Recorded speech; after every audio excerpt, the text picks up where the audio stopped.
अस्सलाम वालेकुम dear students.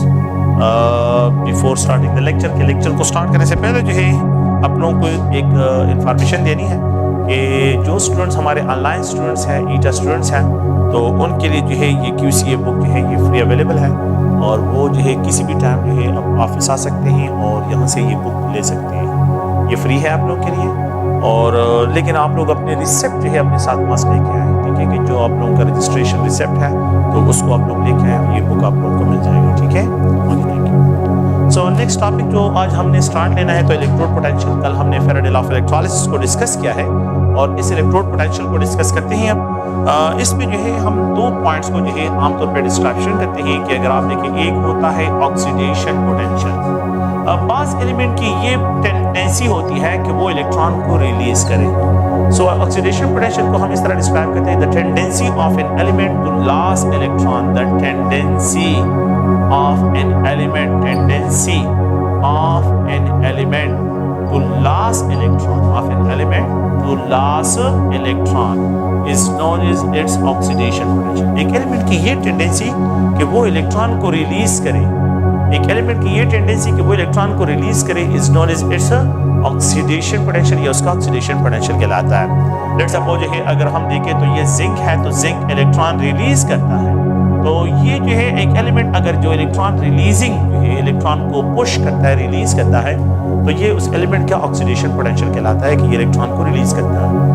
तो the tendency of an element to gain electron is known as its reduction potential, ये उसका reduction potential है। तो reduction potential of an element, reduction potential of an element, the tendency of an element to gain electron, tendency of an element to gain electron, to gain electron is known as, इसका reduction potential कहलाता है, ये इसका reduction potential। Let's suppose ये copper है और ये दो इलेक्ट्रॉन गेन करता है तो रिड्यूस होता है, रिड्यूस होके डिपॉजिट होता है। तो यहाँ पे जो है ये ऑक्सीडाइज होता है और यहाँ पे ये रिड्यूस होता है। तो जिनका रिडक्शन पोटेंशियल जो है ज्यादा होता है वो इलेक्ट्रॉन गेन करते हैं, जिनका ऑक्सीडेशन पोटेंशियल ज्यादा होता है तो दे रिलीज इलेक्ट्रॉन, ये इलेक्ट्रॉन को रिलीज करते हैं। तो एलिमेंट्स के दो जो है प्रॉपर्टी है, हम यहाँ पे जो इलेक्ट्रॉन पोटेंशियल के बारे में डिस्कशन करते हैं कि elements have the tendency of an element to release electrons. अच्छा, एक होता है तो अगर आप लोग देखें यहाँ पे जो है ऑक्सीडेशन पोटेंशियल और एक है रिडक्शन। ये हमारे पास एक इलेक्ट्रोलाइटिक सोल्यूशन है और इसमें जिंक सल्फेट जो है ये इलेक्ट्रोलाइटिक सोल्यूशन है, जिंक सल्फेट सोल्यूशन है। इसमें क्या करते हैं, जिंक मेटल का एक स्ट्रिप हैंग कर लेते हैं। ये जिंक मेटल से बना हुआ है, जिंक है और ये जिंक मेटल का एक स्ट्रिप जो है हमने क्या किया, इस इलेक्ट्रोलाइटिक सॉल्यूशन में हैंग किया। अच्छा, यहाँ पे जिंक न्यूट्रल एटम है, ये क्या है, जिंक न्यूट्रल एटम है। ये जो जिंक मेटल है तो जिंक मेटल की ये टेंडेंसी है कि ये इलेक्ट्रॉन को रिलीज करे, तो जिंक आयन में कन्वर्ट होता है विद रिलीज ऑफ इलेक्ट्रॉन, ये इलेक्ट्रॉन ये वापस गेन कर लेता है। तो ये जो है अगर आप देखें ये जिंक जो आयन, एक जिंक एटम है, न्यूट्रल एटम यहाँ से जिंक आयन में कन्वर्ट हो जाता है। ये न्यूट्रल एटम जो है यहाँ से जिंक आयन में कन्वर्ट हो जाता है, ये सॉल्यूशन में चला जाता है। तो जब यहाँ से ये चला जाता है, these इलेक्ट्रॉन जो इलेक्ट्रॉन्स है they are deposited on the metal surface, इस मेटल स्ट्रिप में जो है आ जाते हैं, इस मेटल सरफेस, क्योंकि metal are good conductor of electron. तो सॉल्यूशन में आयन चला जाता है और ये जो इलेक्ट्रॉन ये लॉस करता है यहाँ पे आ जाता है। तो अब ये मेटल स्ट्रिप जो है, ये मेटल स्ट्रिप ये नेगेटिव चार्ज होता है, ये क्या है, नेगेटिव चार्ज है। यहाँ पे जो है ये जिंक आयन सोल्यूशन के साथ, ये जिंक आयन सोल्यूशन है, इसमें जो है जिंक आयन प्रेजेंट है जो है इलेक्ट्रोलाइटिक सोल्यूशन में। तो ये चार्ज है और ये नेगेटिव चार्ज, ये पॉजिटिव चार्ज है। सो इन दोनों के दरमियान एक electrostatic force of interaction develop हो जाती है, electrostatic interaction develop between a metal strip with its own ion. The electrostatic interaction develop between a metal strip with it's electrolytic solution ion. तो जो पोटेंशियल डिफरेंस यहाँ पे इन दोनों के दरमियान डिफरेंस डेवलप हो जाता है उसको हम सिंगल इलेक्ट्रोड पोटेंशियल से डिस्क्राइब करते हैं। Single electrode potential, single electrode potential, the potential difference develop, the potential difference develop between a metal strip with its own electrolytic solution ion, with its own electrolytic solution, it is described as a single electrode potential, या single electrode potential से describe होता है। तो यहाँ पे जो है ये जिंक इलेक्ट्रॉन रिलीज करता है तो ये एनोड पे है, एनोड पे ऑक्सीडेशन होता है, ऑक्सीडाइज होता है। जिंक इलेक्ट्रॉन को रिलीज करता है तो ये ऑक्सीडाइज हो रहा है। जिंक की क्या हो रही है? ऑक्सीडेशन हो रही है, जिंक ऑक्सीडाइज हो रहा है, जिंक जो है ये ऑक्सीडाइज हो रहा है। अगर मैं एक दूसरा जो है यहाँ पे मेटल स्ट्रिप लेता हूँ, दैट इज कापर, जो कापर से बना हुआ है, कापर मेटल है, ये कापर से है और यहाँ पे जो है इसमें कापर सल्फेट सोल्यूशन है, कापर आयन प्रेजेंट है, सल्फेट आयन प्रेजेंट है। ये कापर आयंस का रिडक्शन पोटेंशियल ज्यादा है, तो वो यहाँ पे जो न्यूट्रल एटम है ये कापर आयन उससे इलेक्ट्रॉन निकालता है। तो ये कापर आयन जो है, कापर आयन इस न्यूट्रल कापर एटम से इलेक्ट्रॉन निकाल देता है, तो ये जो है पॉजिटिव, ये जो है न्यूट्रल हो जाता है और ये दूसरा जो है पॉजिटिव चार्ज, ये पॉजिटिव चार्ज हो जाता है क्योंकि इसने इलेक्ट्रॉन यहाँ पे ट्रांसफर कर दिए कापर आयन। तो कापर आयन न्यूट्रल कापर से इलेक्ट्रॉन निकाल देता है तो ये रिड्यूस हो जाता है, तो ये प्लेट जो है नेगेटिव पॉजिटिव चार्ज हो जाता है, यहाँ पे ये प्लेट नेगेटिव चार्ज है। तो अब यहाँ पे जो है ये पॉजिटिव चार्ज, यहाँ पे सल्फेट आयन है, तो the negative sulphate ion, negative sulphate ion, negative sulphate ion, negative sulphate ion. अब इसके साथ इलेक्ट्रोस्टैटिक पोटेंशियल डिफरेंस डेवलप कर लेते हैं। The potential difference developed between a metal strip with its own electrolytic solution ion।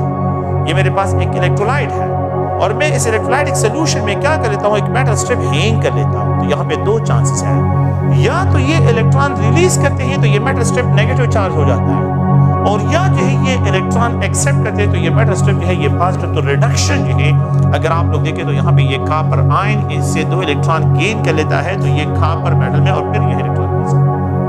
तो reduction अगर at cathode, ये cathode पे जो है अगर आप लोग देखें तो यहाँ पे कैथोड पे रिडक्शन होती है। अच्छा, अगर आप लोग देखें तो प्रीवियस पे जो है टॉपिक में हमने ये डिस्कशन की है कि इलेक्ट्रोलाइटिक सोल्यूशन में कि जो इलेक्ट्रोलाइटिक सेल्स होते हैं तो उसमें ये जो प्लेट्स हैं, ये दो प्लेट्स हैं और इन प्लेट्स को अगर आप लोगों को याद हो तो external source of the battery के साथ कनेक्ट करते हैं।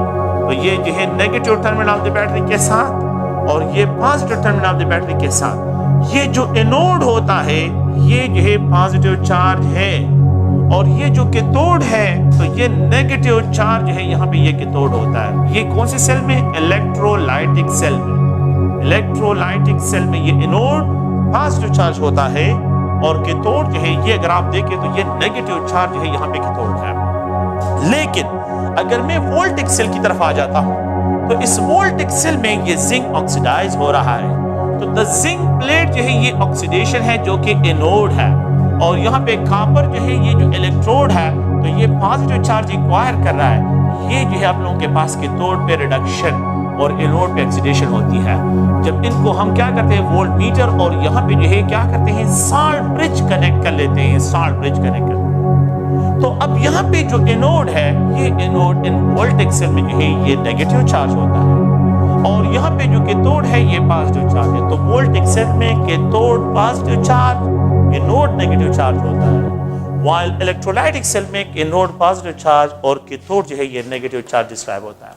तो ये अगर आप लोग देखें इन दोनों में जो है ये डिफरेंसेस हैं, इलेक्ट्रोलाइटिक सेल और ये वोल्टिक सेल्स हैं। इलेक्ट्रोलाइटिक सेल में anode positive charge, voltaic cell में anode negative charge, electrolytic cell में कैथोड जो है ये नेगेटिव चार्ज और वोल्टिक सेल में कैथोड जो है ये पॉजिटिव चार्ज होता है, क्योंकि एनोड और कैथोड पे ऑक्सीडेशन होती है, द इलेक्ट्रॉन फ्लो जो होता है। तो अगर आप लोग देखें so the potential difference develop between a metal strip with its own ion, जब हम इसको जो है डिस्क्राइब करते हैं तो इसको describe as single electrode potential, इसको single electrode potential. The potential difference develop between a metal strip, the potential difference develop between a metal strip with its own ion is known as single electrode. If this potential difference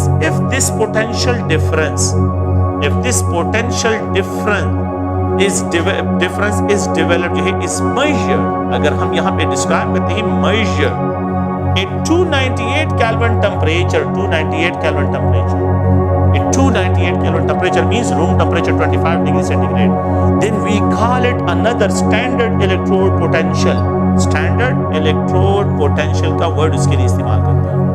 तो standard electrode potential का मतलब यहाँ पे ये है, condition इसके लिए क्या है कि standard potential, standard electrode potential के लिए हम जो वर्ड इस्तेमाल करते हैं, it is determined at 298 kelvin temperature, ये 298 केल्विन टेंपरेचर पे डिटरमिन करते हैं। तो इलेक्ट्रोड पोटेंशियल जो है ये जनरल जो है इसके बारे में आइडिया था।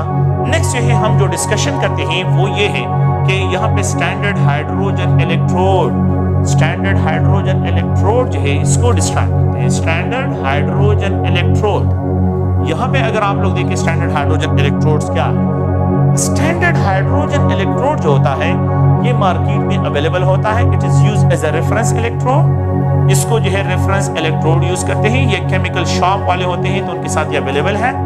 और अगर आप चले जाए और उसको तो ये यूज करते हैं रेफरेंस स्टैंडर्ड, ये रेफरेंस स्टैंडर्ड। अच्छा, इसकी जो कंपोजिशन होती है स्टैंडर्ड हाइड्रोजन इलेक्ट्रोड की जो कंपोजिशन है तो it is made of hydrogen gas, platinum metal, और इसमें जो है HCl क्या है, ये मोलर सॉल्यूशन होता है। ये इलेक्ट्रोलाइट होता है, प्लैटिनम मेटल सपोर्टिंग है, और यहाँ पे जो है हाइड्रोजन गैस इसमें प्रेजेंट है। अच्छा, इसकी कंस्ट्रक्शन जो है किस तरह होती है कि ये मेटल स्ट्रिप है और इस मेटल स्ट्रिप ये प्लैटिनम से बना होता है और इसमें कोटिंग की गई होती है, प्लैटिनम ब्लैक की कोटिंग की गई होती है, प्लैटिनम ब्लैक, और ये पाउडर फॉर्म में प्लैटिनम होता है, पाउडर फॉर्म में बिल्कुल। इस सरफेस एरिया इसका इंक्रीज करते हैं कि मैक्सिमम हाइड्रोजन गैस इसके सरफेस पे एब्जॉर्ब हो जाए। तो इसको सील करते हैं एक ट्यूब में। ये क्या है, एक ट्यूब में जो है इसको सील करते हैं। एक ट्यूब यहाँ पे सेल मेम्ब्रेन होता है और इसको सील करते हैं एक ट्यूब में। यहाँ पे इससे पास करते हैं हाइड्रोजन गैस, यहाँ से एंटर करते हैं हाइड्रोजन गैस।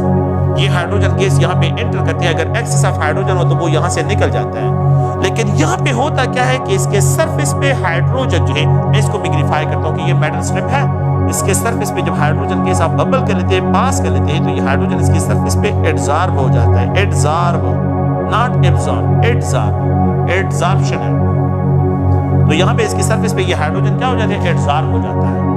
तो ये जो है इसके सरफेस पे एब्जॉर्प्शन होती है। हाइड्रोजन जब मैक्सिमम एब्जॉर्प्शन होती है तो ये प्लैटिनम मेटल से ये स्ट्रिप बना हुआ है, ग्लास ट्यूब में सील है, हाइड्रोजन गैस पास करते हैं और ये जो है डिप होता है, ये हाइड्रोजन इलेक्ट्रोड जो है ये डिप होता है 1 मोलर HCl सॉल्यूशन में। 1 मोलर HCl सॉल्यूशन जब फैक्ट्री वाले इसको बनाते हैं तो उसके लिए उन्होंने कंडीशन क्या रखी हुई है कि 298 केल्विन टेम्परेचर में। तो वो इसके लिए कंडीशन क्या रखते हैं, 298 केल्विन टेम्परेचर की जो है 298 केल्विन टेम्परेचर उन्हें यहाँ पे रखा होता है। तो 1 molar HCl solution, platinum metal और उस पे हाइड्रोजन गैस जो है इसके सरफेस पे एब्जॉर्ब होता है। तो यहाँ पे hydrogen ion, hydrogen ion, chloride ion, hydrogen ion, hydrogen ion, chloride ion इस सॉल्यूशन में जो है प्रेजेंट होते हैं। नो इट इज डिस्टर्ब और इसको सील करते हैं। यहाँ से एक केबल लगा होता है, यहाँ पे जो है केबल जैसे निकला होता है, केबल है, और इस केबल के जरिए जो है अगर आप लोग देखें तो यहाँ पे करंट जो है एंटर होता है या करंट इससे बाहर आता है। इलेक्ट्रॉन इससे एंटर होते हैं या इलेक्ट्रॉन इससे बाहर आते हैं। तो यहाँ पे जो है आप लोग ये it is used as a reference standard. इसको हम क्या करते हैं, as a reference standard electrode use करते हैं। अच्छा, रेफरेंस स्टैंडर्ड इलेक्ट्रोड जो है ये बिल्कुल 1960s में जो है केमिस्ट जो है इसको यूज करते थे। आजकल जो है न्यू आए हैं, कैलेबल इलेक्ट्रोड आया है, मर्करी इलेक्ट्रोड है, लेकिन हम क्योंकि क्लासिकल केमिस्ट्री जो है मोस्टली डिस्कस करें तो उसी को जो है यहाँ पे डिस्क्राइब कर रहा हूँ। तो अगर आप लोग देखें तो ये हाइड्रोजन इलेक्ट्रोड है, हाइड्रोजन इलेक्ट्रोड, ये हाइड्रोजन इसके सरफेस पे एब्जॉर्ब है और यहाँ पे जो है अगर आप देखें तो ये सील है एक ग्लास ट्यूब में। तो ग्लास ट्यूब में जो है ये सील होता है और इससे एक केबल निकला हुआ है। इससे क्या है, एक cable, and they are dip, इसको डिप किया गया है किस चीज में, 1 मोलर HCl सॉल्यूशन में। तो इस सॉल्यूशन की जो कंसंट्रेशन है ये हाइड्रोजन आयन और यहाँ पे क्लोराइड आयन है। अगर आप लोग देखें व्हेन दे आर कनेक्टेड तो यहाँ पे जो है ये इलेक्ट्रोलाइटिक सॉल्यूशन एक बीकर है। हम क्या करते हैं, एक दूसरे इलेक्ट्रोलाइटिक सॉल्यूशन लेके आते हैं और उसमें जो है कॉपर इलेक्ट्रोड इसमें कॉपर जो है यहाँ पे इलेक्ट्रोड क्या है, ये डिप है, ये कॉपर से बना हुआ है और यहाँ पे जो है कॉपर सल्फेट सॉल्यूशन है। The electrolytic solution is copper sulphate solution. यहाँ पे जो है कॉपर सल्फेट सॉल्यूशन है। अगर आप लोग देखें यहाँ से एक केबल निकला हुआ है and they are connected with the voltmeter, इसको वोल्ट मीटर के साथ कनेक्ट करते हैं। यहाँ पे जो है साल्ट ब्रिज लगा लेते हैं। साल्ट ब्रिज का काम क्या है, ये सर्किट को कंप्लीट करता है। If there is no salt bridge, अगर आप साल्ट ब्रिज रिमूव करें there will be no current produce, यहाँ पे करंट प्रोड्यूस नहीं होगा। तो साल्ट ब्रिज जो है यहाँ पे क्या है, यहाँ पे gel of potassium chloride, potassium chloride जो है ये जेल फॉर्म में जो है ये प्रेजेंट होता है। ये जो है साल्ट ब्रिज है, ये हाइड्रोजन इलेक्ट्रोड, ये कॉपर इलेक्ट्रोड दोनों को कनेक्ट करते हैं। दोनों को क्या करते हैं, कनेक्ट करते हैं। जैसे ही कनेक्ट करते हैं, साल्ट ब्रिज लगा लेते हैं तो यहाँ पे करंट प्रोड्यूस होता है और इलेक्ट्रॉन रिलीज होते हैं। तो एनोड पे हाइड्रोजन जो है ऑक्सीडाइज होता है। यहाँ पे ये हाइड्रोजन एटम इसमें प्रेजेंट है तो ये कॉपर का रिडक्शन पोटेंशियल ज्यादा है, तो ये हाइड्रोजन से इलेक्ट्रॉन निकालता है, अपनी तरफ खींचता है। तो ये एनोड जो है, ये हाइड्रोजन ये ऑक्सीडाइज होता है, हाइड्रोजन आयन में कन्वर्ट होता है with the release of two electron को रिलीज कर देता है। तो ये दो इलेक्ट्रॉन सर्किट में मूव करते हैं, और जब सर्किट में मूव करते हैं तो यहाँ पे करंट प्रोड्यूस होता है and they enter into the copper electrode. ये कॉपर इलेक्ट्रोड में एंटर हो जाता है। तो जब कॉपर इलेक्ट्रोड, तो कॉपर के तौर पे रिडक्शन होती है, तो कॉपर आयन इन दो इलेक्ट्रॉन को गेन कर लेता है और यहाँ पे इन the form of copper atom deposit होता है। तो ये कॉपर आयंस यहाँ पे प्रेजेंट है। तो कॉपर आयंस है, कॉपर आयन, अगर आप देखिए यहाँ पे कॉपर आयन और सल्फेट आयन है, ये कॉपर आयन इलेक्ट्रॉन गेन कर लेता है तो इसके सरफेस पे डिपॉजिट हो जाता है। तो कॉपर आयन जो है ये कंज्यूम होते हैं और यहाँ पे जो है इन द फॉर्म रिड्यूस होकर surface of the copper electrode पे डिपॉजिट होते हैं और कॉपर का साइज इंक्रीज होता जाता है। तो कॉपर का साइज जो है अगर आप देखें तो ये यहाँ पे जो है इंक्रीज होता जाता है, रिडक्शन होती है, और ये जो है इसका साइज जो है ये इंक्रीज होता जाता है। यहाँ पे साइज जो है आप लोग, ये हाइड्रोजन एटम इलेक्ट्रॉन लॉस करता है तो ये हाइड्रोजन आयन सोल्यूशन में आ जाता है। ये हाइड्रोजन एटम इलेक्ट्रॉन लॉस कर लेता है तो ये हाइड्रोजन आयन सोल्यूशन में आ जाते हैं और इलेक्ट्रॉन जो है सर्किट में जो है यहाँ पे मूव कर लेते हैं और हाइड्रोजन से जो है कॉपर की तरफ चले जाते हैं। ओके, तो it is arbitrary considered to be कि यहाँ पे ऑक्सीडेशन पोटेंशियल ऑफ हाइड्रोजन ने इलेक्ट्रॉन लॉस की है तो उसका ऑक्सीडेशन पोटेंशियल होगा, और कॉपर ने इलेक्ट्रॉन गेन की है तो कॉपर का रिडक्शन पोटेंशियल है। तो ऑक्सीडेशन पोटेंशियल जो है अगर आप लोग देखें हाइड्रोजन के लिए arbitrary it is considered to be 0.00 volt इसको लेते हैं ये हाइड्रोजन के लिए। The reduction potential of copper, reduction क्योंकि ये रिड्यूस हो रहा है तो reduction potential of copper that is equal to 0.34 volt है। ये 0.34 वोल्ट है। अगर मैं जो है लेट सपोज ये 0.34 को अगर मैं इग्नोर करूं यहाँ पे जो है ये इसको लेट सपोज फाइंड आउट करना चाहता हूँ, एक अननोन एलिमेंट है उसका रिडक्शन पोटेंशियल में फाइंड आउट कर, तो मैंने क्या करना है सेल पोटेंशियल जो है अगर आप लोग देखिए cell potential is equal to the sum of oxidation potential and plus reduction potential, इन दोनों का सम अप होगा। यहाँ पे जो है ये नीडल जो है ये स्टेन करेगा, ये नीडल जो है ये स्टेन करेगा 0.34 वोल्ट पे जो है ये सेल पोटेंशियल को एक्सप्लेन करता है। तो यहाँ पे जो है ये 0.34 वोल्ट जो है इसका सेल पोटेंशियल होगा। Oxidation potential of the hydrogen is arbitrary considered to be 0.0 volt, और यहाँ पे रिडक्शन पोटेंशियल ऑफ कॉपर, तो ये अगर आप लोग देखें तो ये तो जीरो है। इसका मतलब ये हुआ कि जितना सेल पोटेंशियल यहाँ पे है तो ये रिडक्शन पोटेंशियल ऑफ कॉपर को एक्सप्रेस करता है that is equal to 0.34 volt है आप लोगों के पास इसके बराबर है। तो अगर आप लोग देखें it is used as a reference stand, इसको जीरो लेते हैं तो जो वैल्यू यहाँ पे डिस्क्राइब होगी वो वैल्यू इसके लिए डिस्क्राइब यहाँ पे लिखी जाएगी, क्योंकि इसको जीरो कंसीडर करते हैं। हाइड्रोजन इलेक्ट्रोड को जीरो कंसीडर किया जाता है, it is taken as a reference electrode, इसको जीरो कंसीडर करते हैं। तो जो भी सेल पोटेंशियल यहाँ पे अपीयर होगा इट मींस कि ये आप लोगों के पास रिडक्शन पोटेंशियल किसके लिए यहाँ पे, तो cell potential is equal to the sum of oxidation potential plus reduction potential. Cell potential 0.34 volt है, हाइड्रोजन का इलेक्ट्रोड पोटेंशियल जो है रिडक्शन ऑक्सीडेशन पोटेंशियल जीरो है, तो ये जो रिडक्शन पोटेंशियल किसका रह जाता है, कॉपर का रह जाता है। तो ये कॉपर का रिडक्शन पोटेंशियल जो है तो इससे जो है reduction potential of copper calculate करते हैं। तो ये तो एक आइडिया है।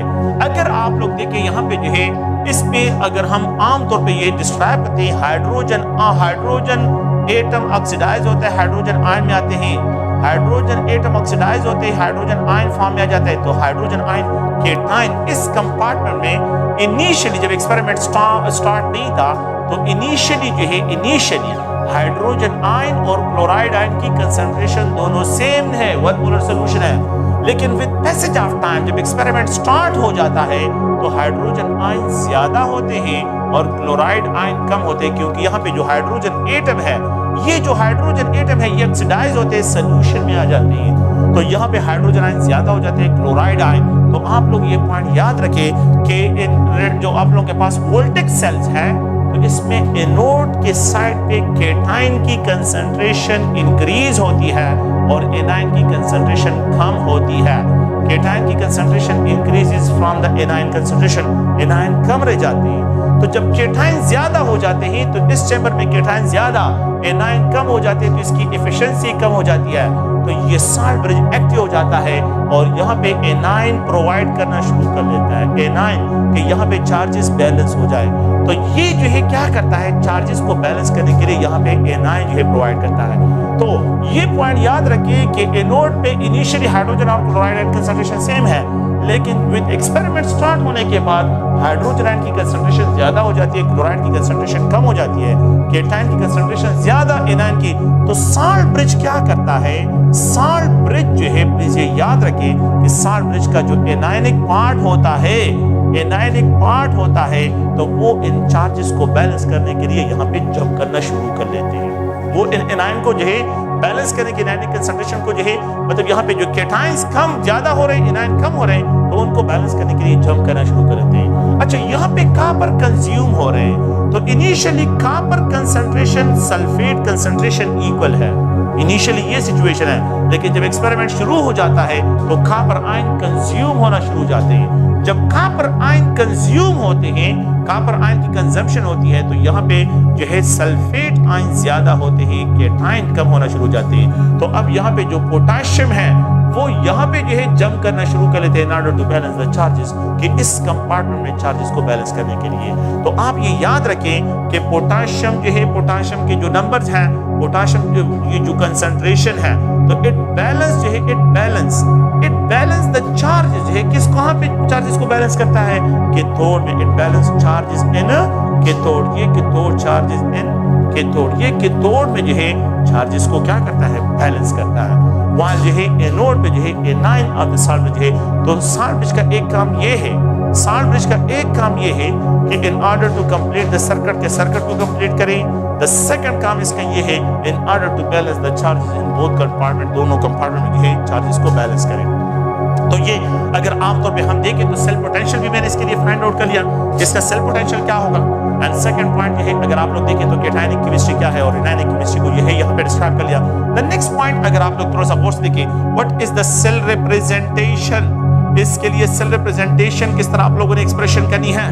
तो सेल रिप्रेजेंटेशन में ये दो हाइड्रोजन है, दो हाइड्रोजन एटम, और ये सिंगल लाइन चेंज को एक्सप्रेस करता है, चेंज, ये चेंज को एक्सप्रेस करता है। It is converted into two hydrogen ion, ये टू हाइड्रोजन आयन में, तो ये ऑक्सीडेशन हाफ रिएक्शन, और यहाँ पे जो है ये 1 मोलर HCl सोल्यूशन है, 1 मोलर HCl सोल्यूशन। यहाँ पे डबल लाइन जो है ये साल्ट ब्रिज को एक्सप्रेस करता है, द डबल लाइन एक्सप्रेस करता है साल्ट ब्रिज को, और सिंगल लाइन एक्सप्रेस करता है चेंज को। यहाँ पे जो है अगर आप लोग देखें तो copper sulphate solution, 1 molar copper sulphate solution, 1 molar, और यहाँ पे ये कॉपर आयन रिड्यूस हो जाता है, कॉपर फॉर्म में डिपॉजिट हो जाता है। तो ये जो है हम सैंपल्स के जरिए क्या करते हैं, सेल की रिप्रेजेंटेशन करते हैं।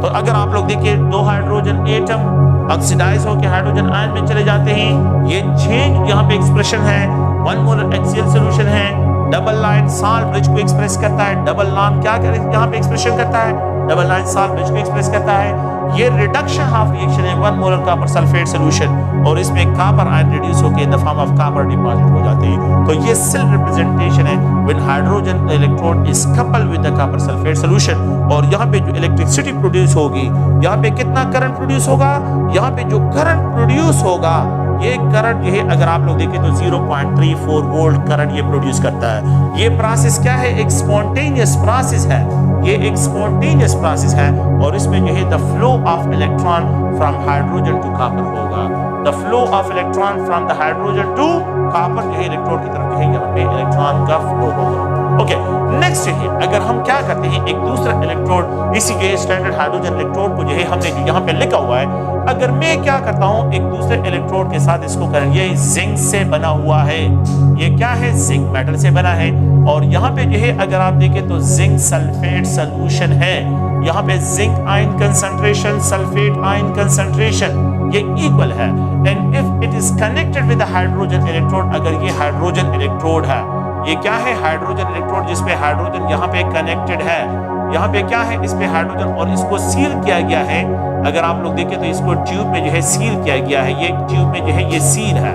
तो मैं इस तरह एक्सप्रेशन कर लेता हूँ कि ये जो है दो हाइड्रोजन, यहाँ पे हाइड्रोजन, ये हाइड्रोजन, ये हाइड्रोजन इस पे कनेक्टेड है, और इसको सील किया गया है एक ट्यूब में। यहाँ पे 1 मोलर HCl सोल्यूशन है, 1 मोलर HCl सोल्यूशन इसमें प्रेजेंट है, एंड दे आर डिप और यहाँ पे जो है एक जो है क्या है, केबल इससे निकला हुआ है, और यहाँ पे जो है एक केबल इससे भी निकला हुआ है। It is connected with the volt meter, ये वोल्ट मीटर के साथ कनेक्ट करते ही यहाँ पे जो है साल्ट ब्रिज जैसे ही लगा लेते हैं करंट प्रोड्यूस होता है, यहाँ पे इलेक्ट्रिसिटी प्रोड्यूस होती है। आप देखें अब यहाँ पे ये जिंक है और ये हाइड्रोजन इलेक्ट्रोड है, ये जिंक ये हाइड्रोजन इलेक्ट्रोड के साथ जो है क्या करते हैं, इसको कपल करते हैं। तो ये अगर आप लोग देखें तो जिंक को जब हाइड्रोजन इलेक्ट्रोड के साथ कपल करते हैं तो यहाँ पे क्या प्रोसीजर होता है और यहाँ पे क्या हो रहा है, देखिए इसकी केमिस्ट्री क्या होगी।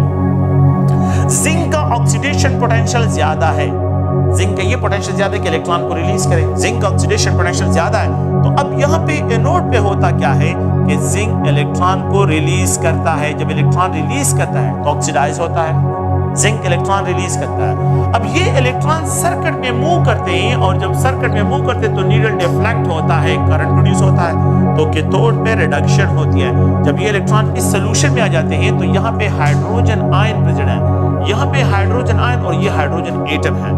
तो कैथोड पे जो है ये हाइड्रोजन आयन जो है इलेक्ट्रोलाइटिक सोल्यूशन है, ये इन दो इलेक्ट्रॉन को गेन कर लेता है, in the form of hydrogen gas release होता है। देखिए यहाँ पे हाइड्रोजन आयन की प्रोडक्शन हो रही थी, हाइड्रोजन एटम ऑक्सीडाइज होके हाइड्रोजन आयन प्रोड्यूस करा था, हाइड्रोजन एटम ऑक्सीडाइज होके हाइड्रोजन आयन प्रोड्यूस करा था। यहाँ पे हाइड्रोजन आयन इलेक्ट्रॉन गेन करता है तो हाइड्रोजन गैस, तो यहाँ पे बबल्स ऑफ हाइड्रोजन गैस जो है आप लोगों के पास प्रोड्यूस होते हैं, हाइड्रोजन गैस, और इस साइड पे कैथोड पे रिलीज होना शुरू हो जाता है हाइड्रोजन गैस, कैथोड रिलीज होना शुरू हो जाता है बबल्स ऑफ हाइड्रोजन। वहां पे हाइड्रोजन आयन वो बबल नहीं थे, वो सोल्यूशन में केटायन कंसंट्रेशन ज्यादा, लेकिन अब यहाँ पे हाइड्रोजन गैस जो है ये प्रोड्यूस होता है और hydrogen gas in the form of ये रिलीज होता है। तो अगर आप इनको बैलेंस करें तो जिंक जो है यहाँ पे 2 हाइड्रोजन आयन और ये जिंक सोल्यूशन फॉर्म में आ जाता है with the release of hydrogen gas. अच्छा, विद पैसेज ऑफ टाइम जितना टाइम गुजरता है तो ये जिंक का साइज जो है ये जो है स्मॉल होता जाता है और ये जो है बिल्कुल नीडल शेप बन जाता है, बिल्कुल है, क्योंकि जितने भी आयन जिंक एटम्स होते हैं वो ऑक्सीडाइज होकर सोल्यूशन में आ जाते हैं, ऑक्सीडाइज होकर सोल्यूशन में आ जाते हैं। तो यहाँ पे जिंक की कंसंट्रेशन इनिशियली सल्फेट दोनों बराबर है, लेकिन जब ये जिंक डिसॉल्व होता है तो जिंक आयन कंसंट्रेशन ज्यादा हो जाते हैं, सल्फेट आयन कंसंट्रेशन जो है यहाँ पे जो है कम हो जाते हैं, और यहाँ पे क्लोराइड आयन कंसंट्रेशन ज्यादा हो जाते हैं, हाइड्रोजन आयन, क्योंकि hydrogen in the form of hydrogen gas release होता है। तो hydrogen in the form of hydrogen gas और जिंक जो है in the form of sulphate. तो मैंने फिर बताया था आप लोगों को कि यहाँ पे क्लोराइड आएंगे, यहाँ पे जंप करना शुरू करें in order to balance this ions, cations को बैलेंस करने के लिए, और यहाँ पे पोटेशियम आएंगे in order to balance this anion को बैलेंस करने के लिए पोटेशियम। तो कैथोडिक चेंबर में जो साल्ट ब्रिज का केटायनिक पार्ट है वो जंप करके आएगा, और एनोडिक चेंबर में जो है जो साल्ट ब्रिज का एनायनिक पार्ट है वो जंप कर, in order to balance the charges, कि दोनों साइड में चार्जेस को क्या करें, ये बैलेंस करें। अब होता क्या है कि ये नीडल जो डिफ्लेक्ट होता है, ये नीडल यहाँ पे जो डिफ्लेक्ट होता है तो ये 0.76 वोल्ट करंट प्रोड्यूस करता है। तो हम क्या एक्सप्रेशन करते हैं कि cell potential is equal to the sum of oxidation potential and plus reduction potential।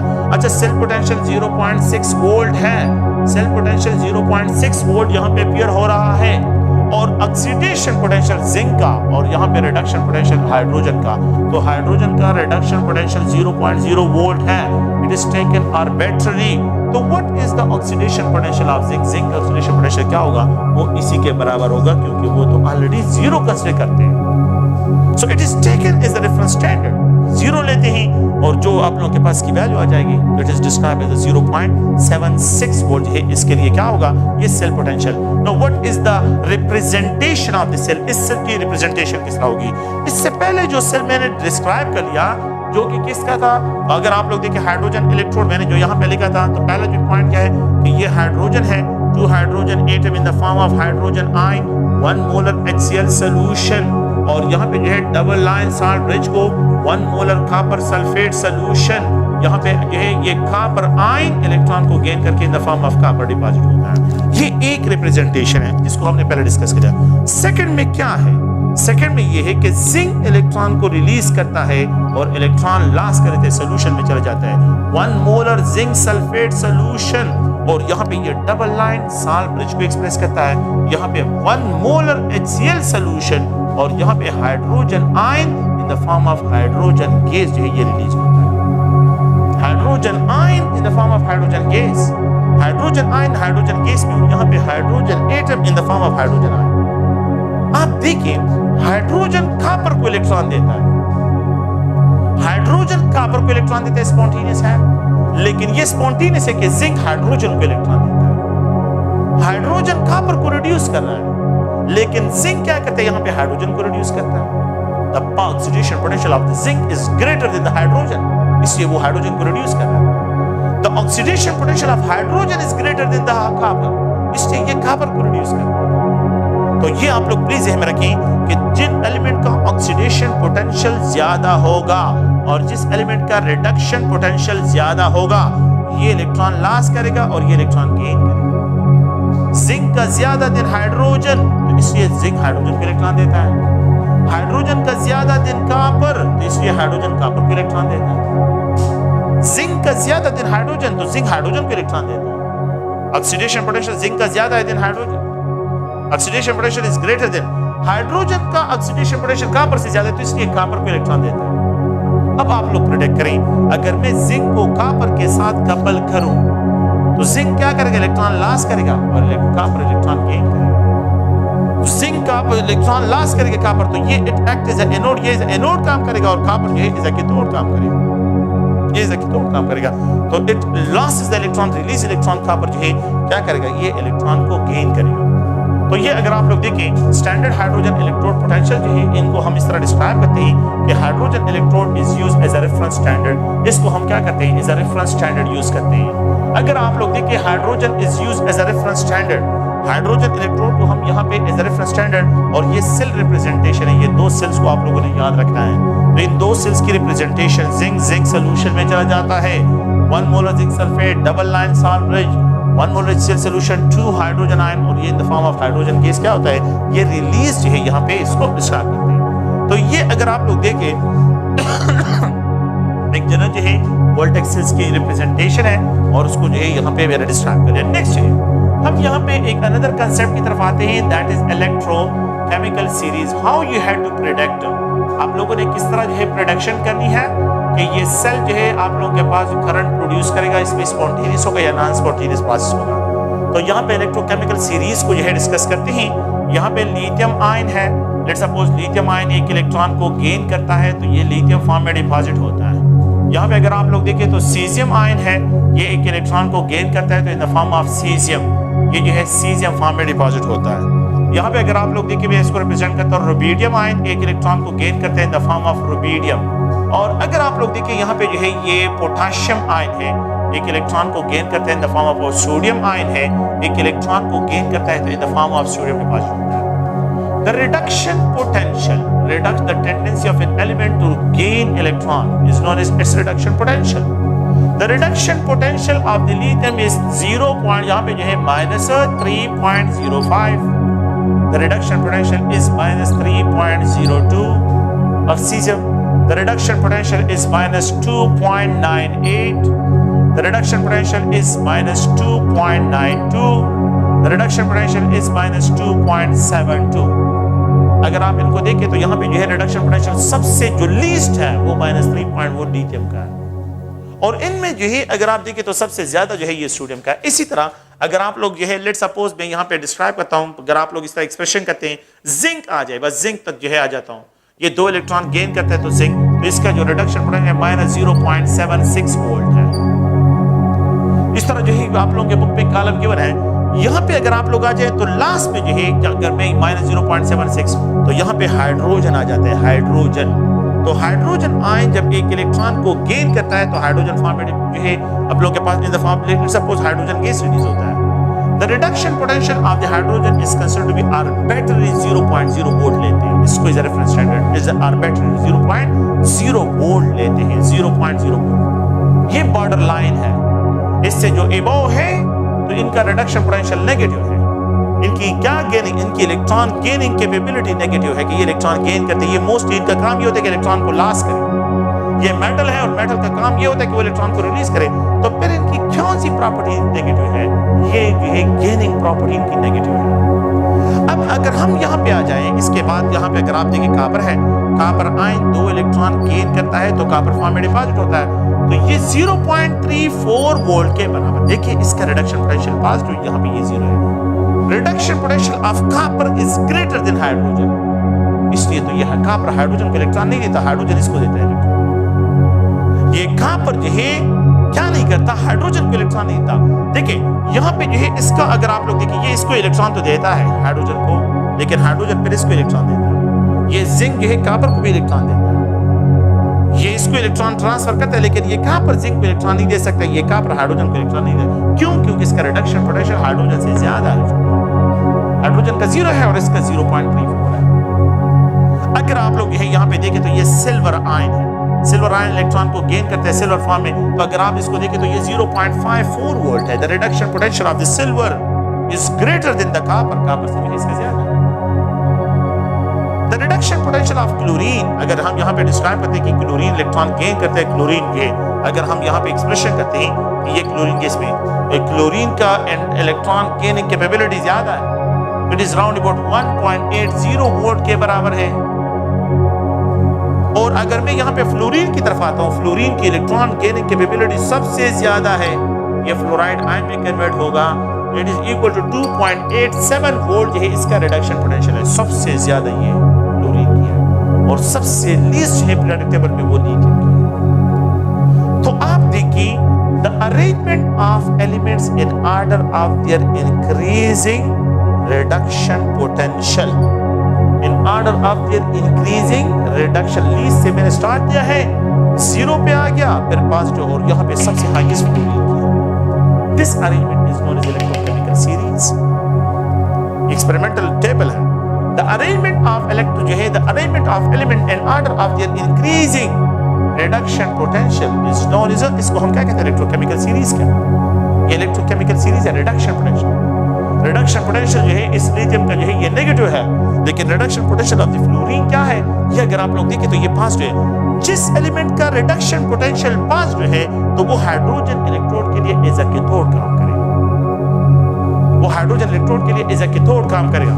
So elements having positive reduction potential, element having positive reduction potential, they always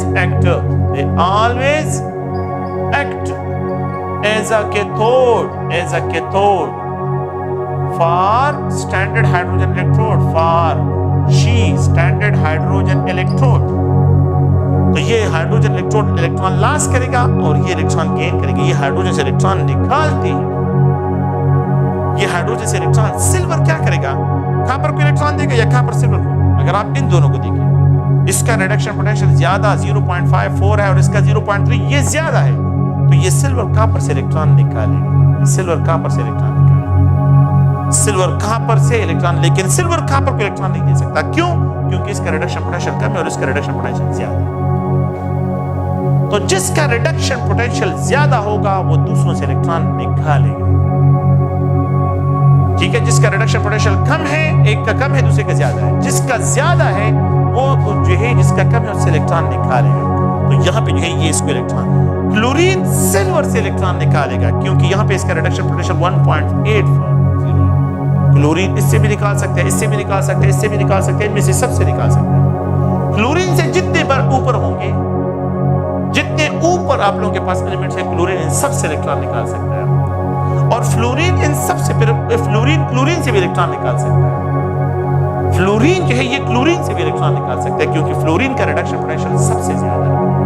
so element having positive reduction potential they always act as a cathode for standard hydrogen electrode, and element having negative reduction potential,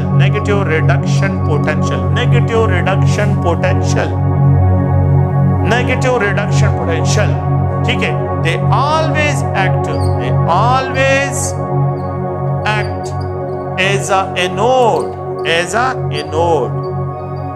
for the standard hydrogen electrode। जब मैंने zinc और hydrogen को couple कर लिया तो zinc anode और hydrogen electrode cathode. जब मैंने हाइड्रोजन कपल किया इसके साथ कपल किया तो hydrogen act as a cathode anode और ये कपल कैथोड। इन इनका नेगेटिव है रिडक्शन पोटेंशियल, तो इनका रिडक्शन पोटेंशियल नेगेटिव होते, they act as a anode and they act as hydrogen act as a cathode. ये 0 है, ये 0.34, ये पॉजिटिव है, तो it act as a anode, it act as a cathode. अगर मैं इस तरह कंपैरिजन करूं, लिथियम और सीजियम को कपल करूं, lithium will act as a anode, caesium will act as a cathode. अगर मैं लिथियम को रुबिडियम के साथ, lithium will act as a anode, rubidium, caesium will act as a anode, rubidium will act as a cathode. Caesium और potassium को couple करता हूं, इन दोनों को कपल करता हूं, caesium will act as a anode, potassium, तो जो बिलो होगा वो एज अ केटोन होगा, जो अबो होगा वो as a anode, as a anode. क्यों? क्योंकि सीजियम का रिडक्शन पोटेंशियल लेसर है, while पोटेशियम का रिडक्शन पोटेंशियल ज्यादा है। जिस एलिमेंट का रिडक्शन पोटेंशियल ज्यादा होगा वो एज अ केटोन काम करेगा, और जिस एलिमेंट का रिडक्शन पोटेंशियल कम होगा वो एज अ एनोड काम करेगा, वो एज अ एनोड होगा। ये स्पॉन्टेनियस होगा कि सीजियम पोटेशियम को रिड्यूस करे, सीजियम सोडियम को रिड्यूस करे, सोडियम जिंक को रिड्यूस करेगा, सोडियम जिंक को इलेक्ट्रॉन देगा। क्यों? क्योंकि ये इसका रिडक्शन पोटेंशियल बहुत कम है और इसका रिडक्शन पोटेंशियल ज्यादा है। सोडियम का रिडक्शन पोटेंशियल वो जो है वो क्या है, नेगेटिव है, कम है, और यहाँ पे जिंक का ज्यादा है। तो जिंक क्या करेगा, जिंक सोडियम से इलेक्ट्रॉन निकालेगा, जिंक सोडियम को नहीं देगा। तो जिंक अपने ऊपर से जो एबो एलिमेंट्स है उनके इलेक्ट्रॉन को, उनको रिड्यूस नहीं कर सकता, उनको इलेक्ट्रॉन नहीं दे सकता, लेकिन जिंक से जो बिलो होंगे उनको ये इलेक्ट्रॉन दे सकता। सोडियम अपने से एबो, जिनका इस वैल्यू से एबो हो, तो उनको जो है रिड्यूस नहीं कर सकता, लेकिन इससे बिलो को कर सकता है, इससे बिलो को कर सकता है। तो यहाँ पे sodium as a anode, zinc as a cathode. लेकिन अगर मैं सोडियम को, और देखिए पोटेशियम और सोडियम को कपल करता हूँ, तो फिर पोटेशियम एज अ एनोड काम करेगा और सोडियम जो है एज अ कैथोड काम करेगा, क्योंकि इसका रिडक्शन पोटेंशियल ज्यादा और इसका रिडक्शन पोटेंशियल कम। तो ये एक जनरल पॉइंट है। अगर आप लोग देखें तो एलिमेंट्स हैविंग जो है, अगर मैं यहाँ पे एक्सप्रेशन करता हूँ, यहाँ पे एक दूसरा फार्मूला सेल पोटेंशियल को फाइंड आउट करने के लिए यहाँ पे डिस्क्राइब करता हूँ कि सेल पोटेंशियल को, एक तो मैंने यहाँ पे लिखा सेल पोटेंशियल, कि अगर आप लोगों को जो है प्लीज जो है मैं रखें पोटेंशियल, तो यहाँ पे जो है जो पोटेंशियल है that is equal to the sum of oxidation potential plus reduction potential. एक दूसरा फार्मूला सेल पोटेंशियल को फाइंड आउट करने के लिए वो ये है कि ई कैथोडिक, कि यहाँ पे क्या है E cathodic half minus E anodic, anodic और ई कैथोडिक का डिफरेंस निकालें, तो cell potential will be equal to E cathodic minus E anodic, इसके बराबर है। अच्छा, इसका मतलब क्या है? अगर मुझे दोनों वैल्यू गिवन हो कि लेट्स सपोज मेरे पास जो है यहाँ पे what's will be the cell potential, cell potential जो है, सेल पोटेंशियल की वैल्यू क्या होगी अगर हम क्या करते हैं पोटेशियम और जो है या सोडियम और जिंक को कपल करते हैं, सोडियम या जिंक को, या पोटेशियम या जिंक को जो है पोटेशियम और सोडियम को कपल करते हैं, तो पोटेशियम का रिडक्शन पोटेंशियल -2.92 है, सोडियम का रिडक्शन पोटेंशियल जो है ये -2.72 है। आप लोग देखिए इस पॉइंट को, पोटेशियम का रिडक्शन पोटेंशियल माइनस, दोनों वैल्यू नेगेटिव है, तो ये फार्मूला आप लोगों ने कौन सी कंडीशन पे अप्लाई करना है? अच्छा, अगर आप लोग देखिए मैंने आपको बताया कि पोटेशियम को अगर मैं सोडियम के साथ कनेक्ट करता हूं तो पोटेशियम का रिडक्शन पोटेंशियल कम है और सोडियम का रिडक्शन पोटेंशियल ज्यादा है, तो it will act as a anode and it will act as a cathode, ये एज अ कैथोड काम करेगा। ये स्पॉन्टेनियस की पोटेशियम सोडियम को इलेक्ट्रॉन दे, पोटेशियम क्या करे इलेक्ट्रॉन लॉस करे, सोडियम इलेक्ट्रॉन गेन करे, ये स्पॉन्टेनियस है। तो अब होगा क्या कि इनकी वैल्यू आप लोगों को गिवन होगी, प्लीज ये पॉइंट याद रखिए कि इनकी वैल्यूज आप लोगों को क्या होगी, ये गिवन होगी। तो मैंने सेल पोटेंशियल किस तरह फाइंड आउट करना है? अच्छा, तो कैथोड क्या है, सोडियम है। अच्छा, तो सेल पोटेंशियल क्या होगा, सेल पोटेंशियल, कैथोड क्या है, सोडियम है, तो सोडियम की वैल्यू क्या है -2.72, ये E cathodic minus sign E anodic, तो डेफिनेटली पोटेशियम ये एनोडिक हो गया, -2.92 minus 1। Okay, cell potential will be equal to -2.72, ये माइनस मल्टीप्लाइड ये +2.92, 2.92 minus 2.72 is round about, I think ये round about 0.2 वोल्ट आप लोगों के पास होगा। अगर आप इसको देखें तो राउंड अबाउट 0.2 वोल्ट करंट इसमें प्रोड्यूस होगा। अगर ये सेल पोटेंशियल जो है इन दोनों का पॉजिटिव आ रहा हो, ये पॉजिटिव हो, ये स्पॉन्टेनियस है। ये क्या है? स्पॉन्टेनियस प्रोसेस होगा। दिस प्रोसेस इज स्पॉन्टेनियस, ये स्पॉन्टेनियस होगा और यहाँ पे करंट प्रोडक्शन होगा और करंट यहाँ पे क्या होगा? प्रोड्यूस होगा। करंट प्रोडक्शन होगा, ये स्पॉन्टेनियस है और यहाँ पे करंट प्रोडक्शन जो है यहाँ पे होगा। तो अगर आपको दोनों वैल्यू नेगेटिव गिवन हो, प्लीज आप लोगों ने डिफरेंस फाइंड आउट करें। ई कैथोड को फाइंड आउट करें, ई एनोड को फाइंड आउट करें और इसका डिफरेंस जो है आप लोगों ने फाइंड आउट करना है। जो कैथोड है तो कैथोडिक का अक्सर रिडक्शन पोटेंशियल ज्यादा होगा और जो एनोड होगा तो उसका रिडक्शन पोटेंशियल जो है वो लो होगा। तो एनोड के लिए लो रिडक्शन पोटेंशियल और आप लोगों के पास नेगेटिव साइन जो है लो होगा और कैथोड के लिए हाई रिडक्शन पोटेंशियल आप लोगों ने ध्यान में रखना है। तो ये अगर आप लोग देखें तो ये प्रोसेस स्पॉन्टेनियस होगा और इसमें करंट प्रोड्यूस होगा। ये प्रोसेस स्पॉन्टेनियस है और इसमें करंट क्या होगा? ये प्रोड्यूस होगा। तो ये एक जनरल जो है अगर आप लोगों के बुक में देखें तो एक टेबल है, element having negative reduction potential, positive oxidation potential. Elements lithium है तो इसका रिडक्शन पोटेंशियल अगर आप लोग देखें तो ये -3.05 वोल्ट है, तो इसका oxidation potential +3.05। Element having negative reduction potential have positive oxidation potential.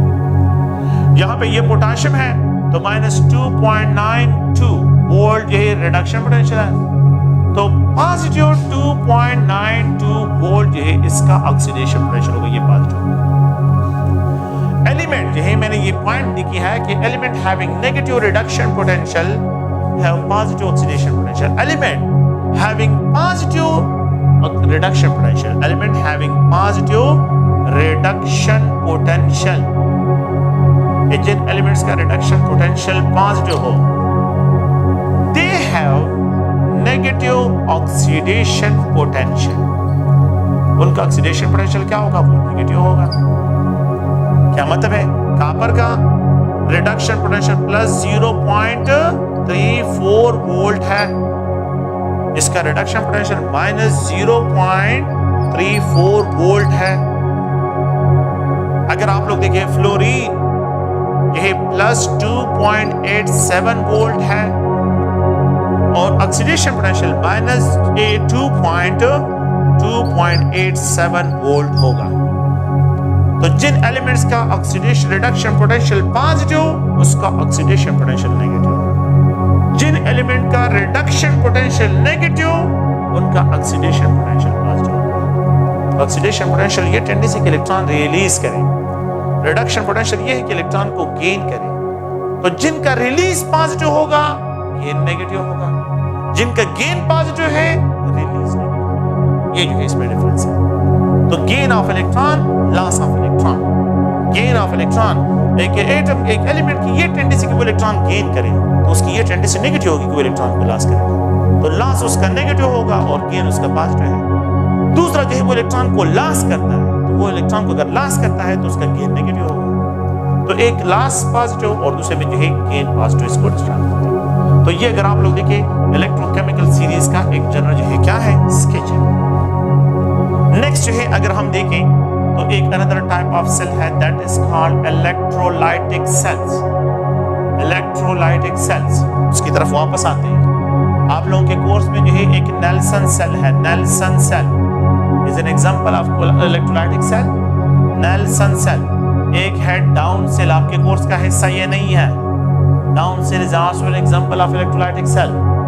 और एक अनदर है जिसको हॉल इलेक्ट्रोलाइटिक सेल कहते हैं। हॉल इलेक्ट्रोलाइटिक सेल, जिसके जरिए एल्यूमिनियम की एक्सट्रैक्शन करते हैं।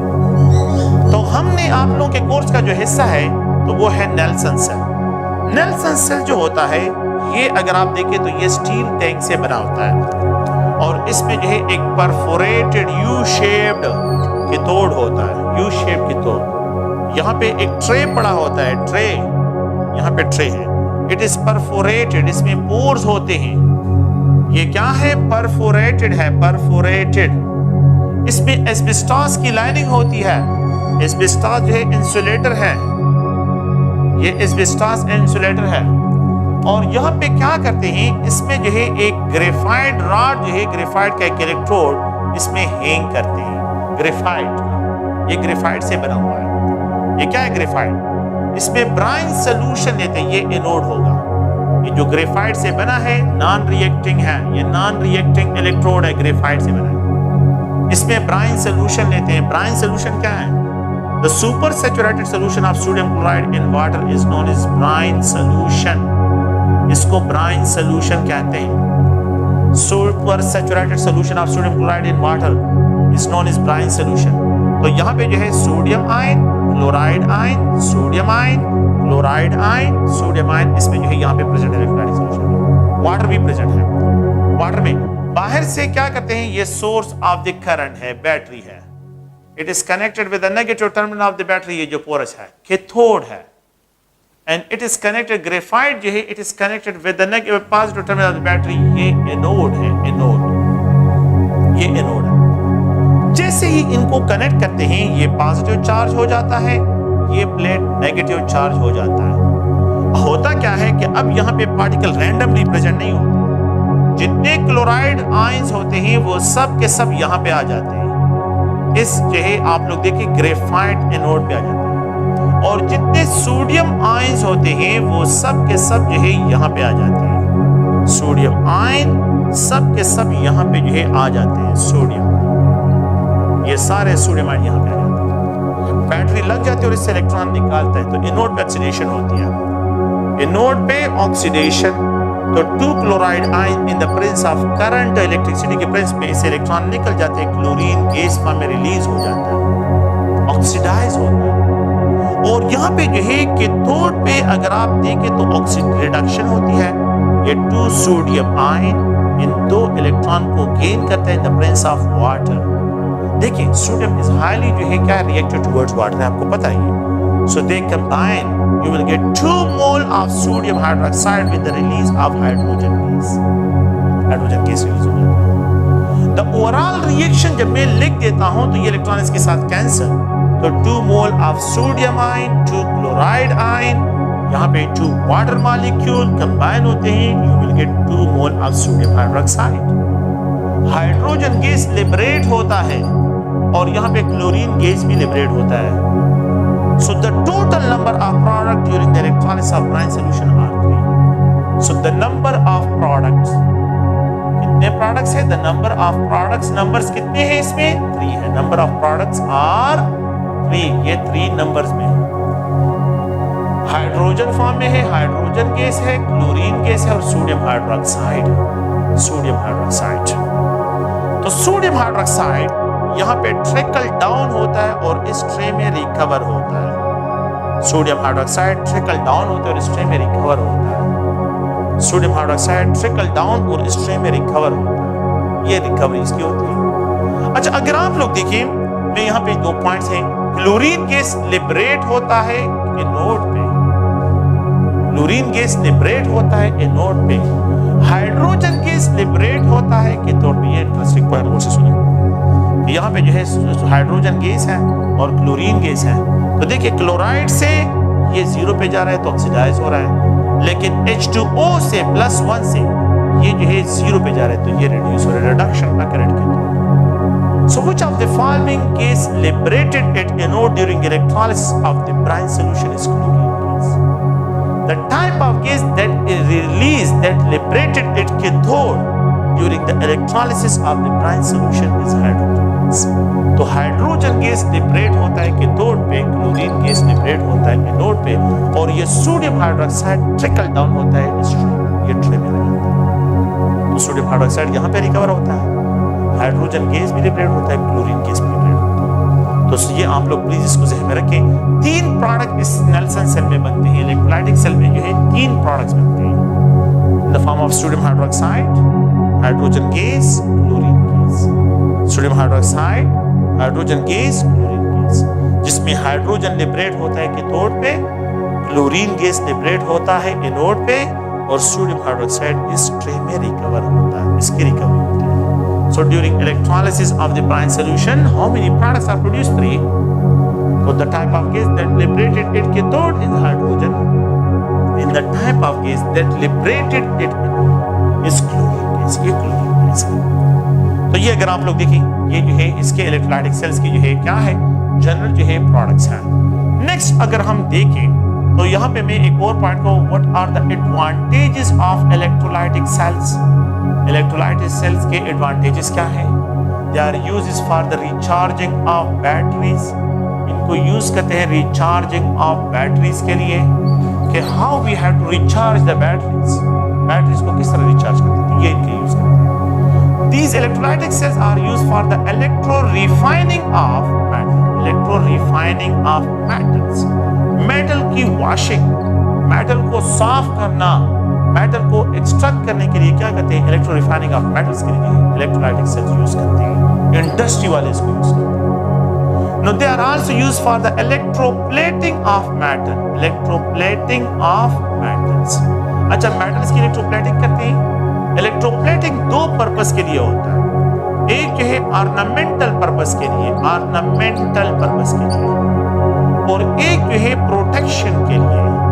ऑर्नामेंटल का मतलब यहाँ पे ये है कि in order to decorate, metal को डेकोरेट करना है, तो डेकोरेशन ऑफ द मेटल इसके जरिए करते हैं कि कोई चमकीला और मेटल इस तरह जो है कि वो खूबसूरत नजर आए, इस पे डिपॉजिट करते हैं। तो एक ऑर्नामेंटल पर्पस के लिए करते हैं और एक प्रोटेक्शन के लिए कि इसकी करोजन ना हो, रस्टिंग ना हो, तो रस्टिंग से प्रोटेक्ट करने के लिए इनको यूज करते हैं। Electroplating of metals, electro refining of metals, recharging of battery. तो ये 2-3 यूजेस हैं, आप लोग जो है बुक में जो है ये पैराग्राफ जो है थोड़ा सा रीड कर लें। तो ये अगर आप लोग देखें तो ये इलेक्ट्रोलाइटिक सेल्स के जो एडवांटेजेस हैं तो उसको जनरल जो है यहाँ पे मैंने मेंशन किया है। नेक्स्ट जो है फिर हम आ जाते हैं यहाँ पे गैल्वानिक सेल्स की तरफ, वापस जो है गैल्वानिक सेल्स की तरफ आते हैं। गैल्वानिक सेल्स, गैल्वानिक सेल्स जो है उनकी तरफ आ जाते हैं और गैल्वानिक सेल्स को जो है डिस्क्राइब करते हैं। जो है हमने इलेक्ट्रोलाइटिक सेल्स को डिस्कस कर लिया, तो अब हम गैल्वानिक सेल्स के टाइप्स को डिस्कस करते हैं। गैल्वानिक सेल्स वो होते हैं जिसमें एक स्पॉन्टेनियस प्रोसेस होता है और इसमें एक chemical energy is converted to electrical energy, हमने इसको ऑलरेडी डिस्कस किया है।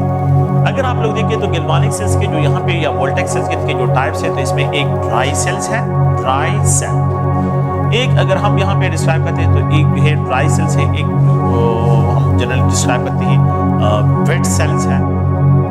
तो वेट सेल्स और ये जो ड्राई सेल्स हैं इनकी केमिस्ट्री को जो है यहाँ पे डिस्कस करते हैं। फ्यूल सेल्स हैं तो इनको हम बैटरीज में डिस्क्राइब करते हैं कि बैटरीज क्या है, कि batteries are the portable devices हैं, portable devices of the currents हैं, ऑफ सोर्स ऑफ एनर्जीज हैं, और इनको क्लासिफाई करते हैं जो कैटेगरीज में जनरली जो है कि एक होते हैं, अगर आप लोग देखें प्राइमरी बैटरीज।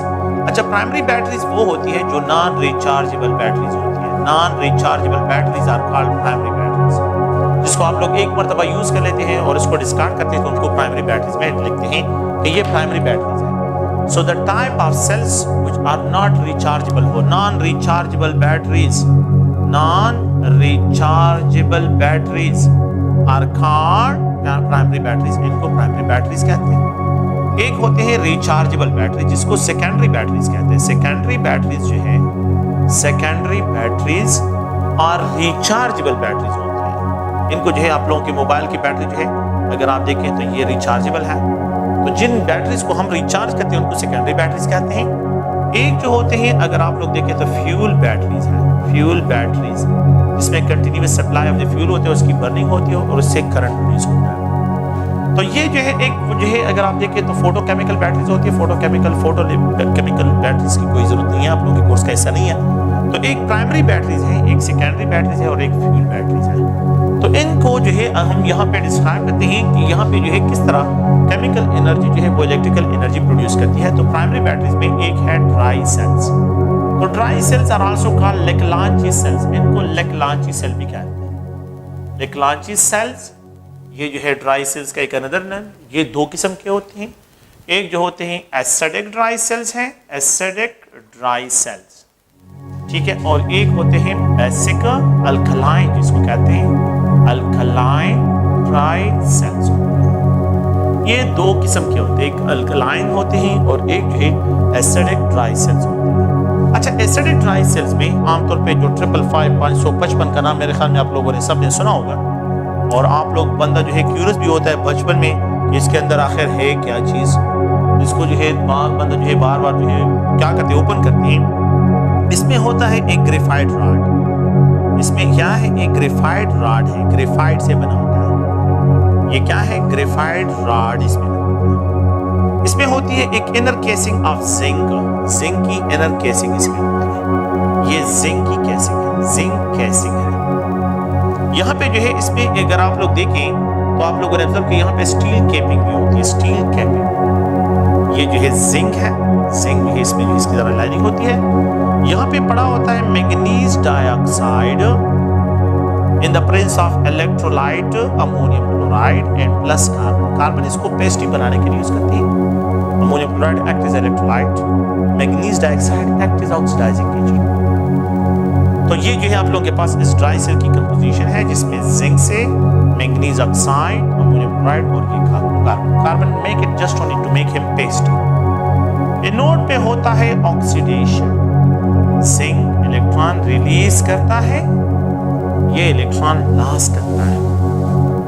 जब ये इलेक्ट्रॉन रिलीज कर लेता है तो कैथोड पे जो है रिडक्शन होती है। कैथोडिक रिएक्शन क्या है, manganese oxide in the presence of ammonium chloride in electron को गेन कर लेता है। तो यहाँ पे जो है ये Mn2O3 ammonia and plus water, acidified water. Since this ammonium chloride is acidic salt, ammonium chloride क्या है, एसिडिक सॉल्ट है, तो इसी वजह से इसको एसिडिक ड्राई सेल्स कहते हैं। एसिडिक ड्राई सेल जो है ये एक्सपेंसिव नहीं होते, इकोनॉमिकल होते हैं, इकोनॉमिकल होते हैं। 5-6 रुपए 10 रुपए का एक मिलता है। लेकिन ये जो अल्कलाइन ड्राई सेल होते हैं, ये तोशिबा या ड्यूरासेल जो होते हैं, तो वो बहुत हाई एक्सपेंसिव होते हैं। उसमें अमोनियम क्लोराइड की जगह सिर्फ पोटेशियम हाइड्रोक्साइड यूज करते हैं। तो ड्राई सेल जो होते हैं तो उनकी लाइफ जो होती है वो डिपेंड करती है on the use of the electrolyte. अगर एसिड यूज होता है, एसिडिक सॉल्ट यूज होता है, तो फिर इसकी लाइफ बहुत कम होती है, जल्दी खराब हो जाती है। लेकिन ये एक्सपेंसिव नहीं होती। सो द ओवरऑल रिएक्शन क्या है, ये जिंक है, manganese oxide in the presence of ammonium chloride is converted into Mn2O3। यहाँ पे अमोनिया एंड प्लस वाटर जो है ये जनरेट करता है। ये आप लोगों ने ऑब्जर्व किए होंगे कि इस पे लिखा होता है 1.5 वोल्ट, ये इस सेल पे लिखा होता है। इट मींस ये जो पोटेंशियल डिफरेंस जनरेट करते हैं 1.5 वोल्ट पोटेंशियल डिफरेंस जनरेट करते हैं, 1.5। अगर आप लोग इसको देखें तो इन सेल में जो है जब हम देखते हैं तो ये इस सेल में तो एक अगर आप लोग देखिए यहाँ पे जो है आप लोगों के पास जिंक आयन है, ये जिंक जो है ऑक्सीडाइज होता है। तो द नंबर ऑफ प्रोडक्ट जो है इसमें 4 बनते हैं, 4 प्रोडक्ट इसमें बनते हैं। यहाँ पे मैंगनीज प्लस 4 ऑक्सीडेशन स्टेट में है, यहाँ पे मैंगनीज प्लस 3 ऑक्सीडेशन स्टेट में है। यहाँ पे जो है जिंक जो है 0 ऑक्सीडेशन स्टेट में, यहाँ पे जिंक प्लस 2 ऑक्सीडेशन स्टेट में। तो ये 2 इलेक्ट्रॉन लॉस करता है। और ये मैंगनीज ऑक्साइड प्लस 4 से जो है प्लस 2, तो ये अगर आप देखिए प्लस 3 में जा रहा है, तो ये 2 इलेक्ट्रॉन को जो है 2 मैंगनीज है तो 1 मैंगनीज 1 इलेक्ट्रॉन, 2 मैंगनीज 2 इलेक्ट्रॉन को गेन करता है। तो the overall potential difference is 1.5 volt है। ये करंट क्या करते हैं, प्रोड्यूस करते हैं। तो इन सेल्स को रिचार्ज करने की कोशिश कभी भी ना करें। अगर आप इसकी रिचार्जिंग करते हैं तो इस वाटर की इलेक्ट्रोलिसिस होती है, जिससे हाइड्रोजन गैस और ऑक्सीजन गैस ये बर्स्ट होते हैं, इनकी बर्स्टिंग होती है, ये बर्स्ट होती है। तो इनको रिचार्ज करने की कोशिश कभी नहीं करते, इसलिए इनको नॉन रिचार्जेबल ड्राई सेल्स कहते हैं। Non rechargeable dry cells non rechargeable होते हैं। अच्छा, एक घरों में यूपीएस के साथ जो बैटरी लगी होती है या ऑटोमोबाइल की जो बैटरी है, जिसको हम लिड स्टोरेज बैटरी कहते हैं, उनको सेकेंडरी बैटरीज कहते हैं। सेकेंडरी बैटरीज जो रिचार्ज होती है, सेकेंडरी बैटरीज जो कि रिचार्ज होती है, rechargeable batteries are called secondary batteries. अच्छा, इन सेकेंडरी बैटरीज में अगर आप लोग देखें, सेकेंडरी बैटरीज हैं तो ये सेकेंडरी बैटरी जो है ये रिचार्जेबल बैटरीज होती है, लिड स्टोरेज बैटरी। ये जो है इसमें क्या होता है, ये जो है अगर आप लोग देखें, ये आम बैटरी जो ऑटोमोबाइल, इसमें 6 प्लेट्स लगे होते हैं, 6 प्लेट्स, 1 2 3 4 5 6। तो आमतौर पे आप लोगों ने ये वर्ड जो है सुना होगा 12 वोल्ट। हर एक प्लेट 2 वोल्ट करंट प्रोड्यूस करता है। 6 प्लेट है तो 6 multiply 2 it will produce 12 volt current. अच्छा, इस ड्राई सेल में आपने देखे होंगे यहाँ पे केपिंग होती है, यहाँ पे जो है रेड कलर के और येलो कलर के केप होते हैं। यहाँ पे एक एनोड होता है और एक कैथोड होता है। जो कैथोड है या एनोड है, जो एनोड है ये लेड से बना होता है, और जो कैथोड होता है तो ये जो है ये लेड ऑक्साइड से बना होता है, लेड ऑक्साइड से। इसको इसलिए लेड स्टोरेज बैटरी भी कहते हैं, लेड स्टोरेज बैटरी। यहाँ पे जो इलेक्ट्रोलाइट होता है, इलेक्ट्रोलाइट सोल्यूशन है, तो ये जो है 30% H2SO4 सोल्यूशन होता है, 30% H2SO4 सोल्यूशन इसमें यूज होता है।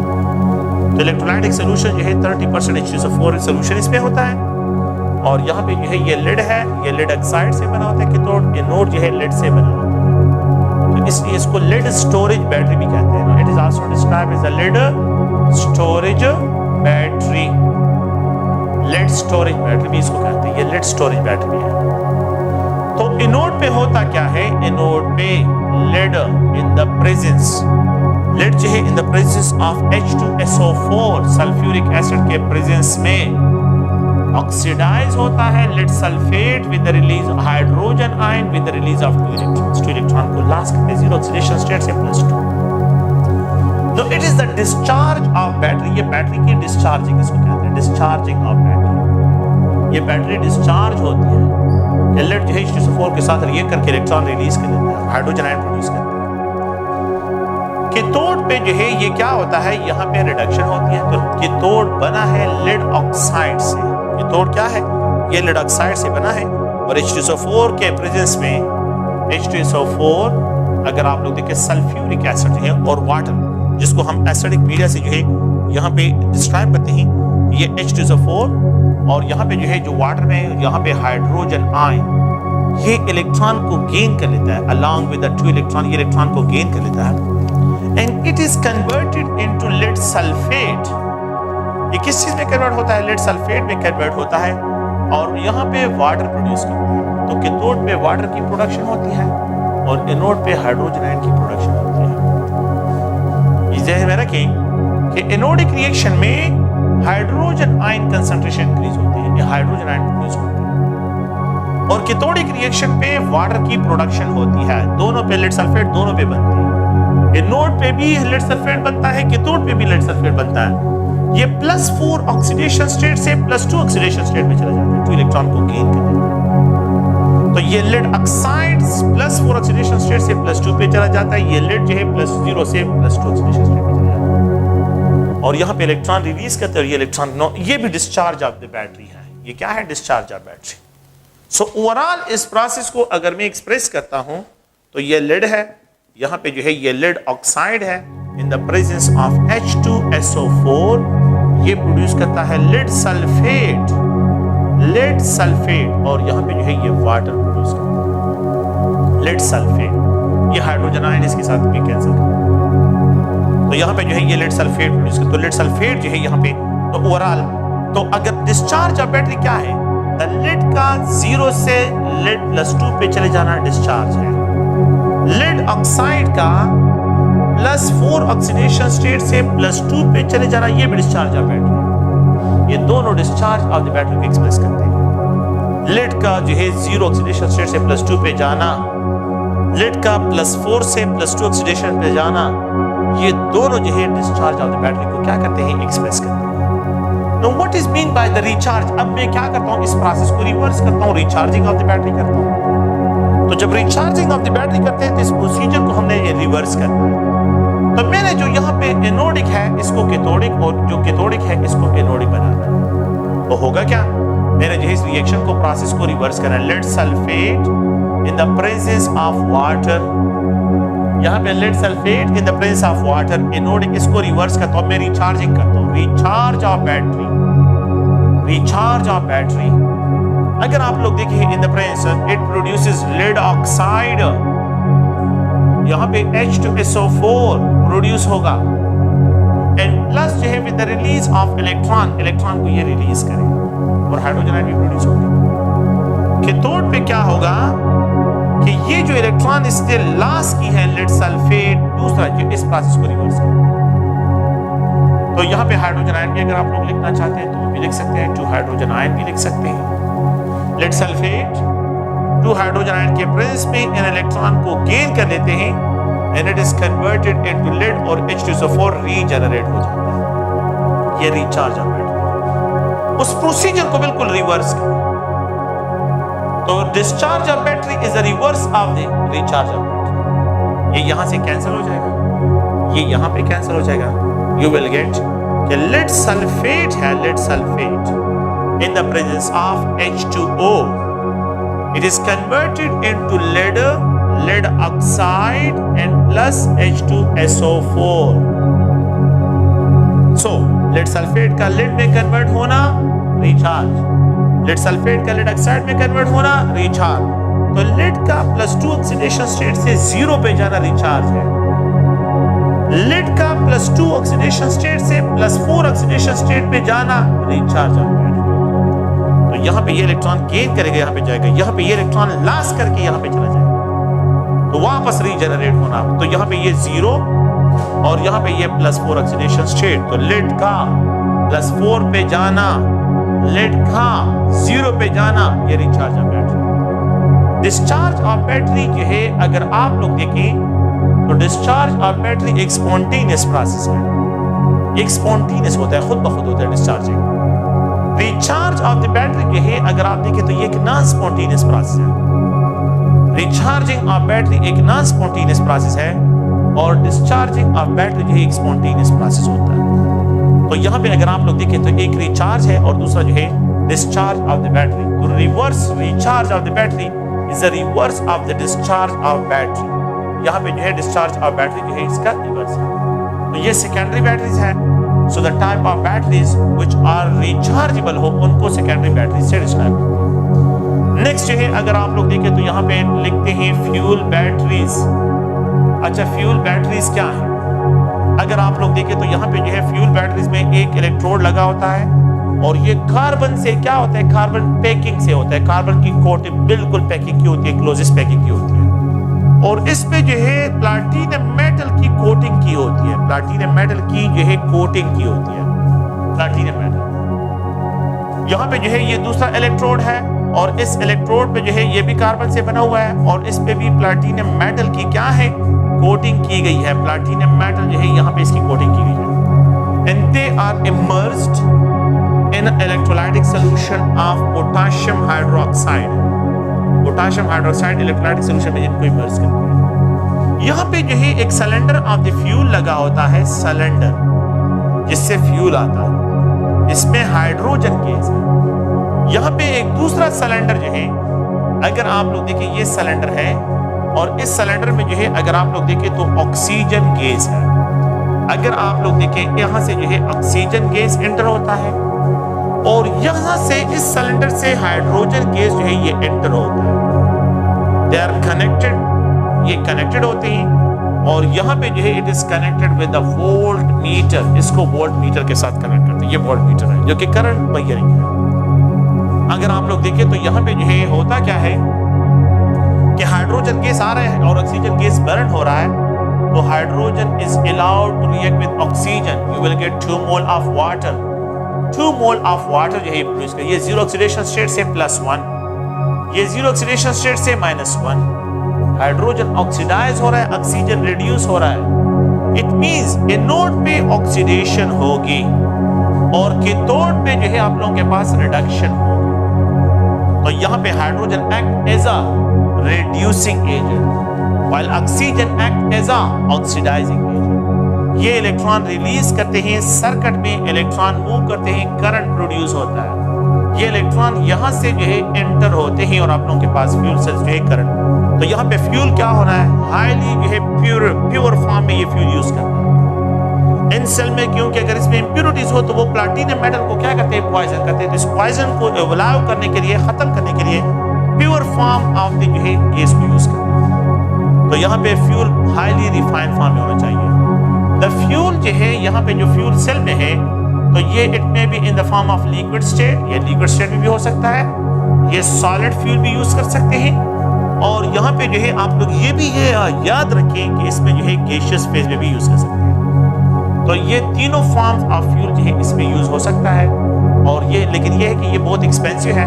फ्यूचर में जो है, फ्यूचर में मोस्टली जो है लोगों ने इन फ्यूल सेल्स की तरफ देखना है क्योंकि ये जो बाकी सेल जो क्या है रिसोर्सेज ऑफ एनर्जी है, करंट्स हैं, वो खत्म हो रहे हैं। ये लोग इसको, क्योंकि इसको रिसाइकल करते हैं, हाइड्रोजन और ऑक्सीजन बर्न होगा तो दोबारा वाटर बनेगा, तो उस फ्यूल को आप दोबारा जो है इसकी इलेक्ट्रोलाइसिस करते हैं तो दोबारा जो है वो जनरेट भी कर सकते हैं। तो ये फ्यूल सेल में जो है अगर आप लोग देखें तो ये उसकी जनरल क्या है, केमिस्ट्री है।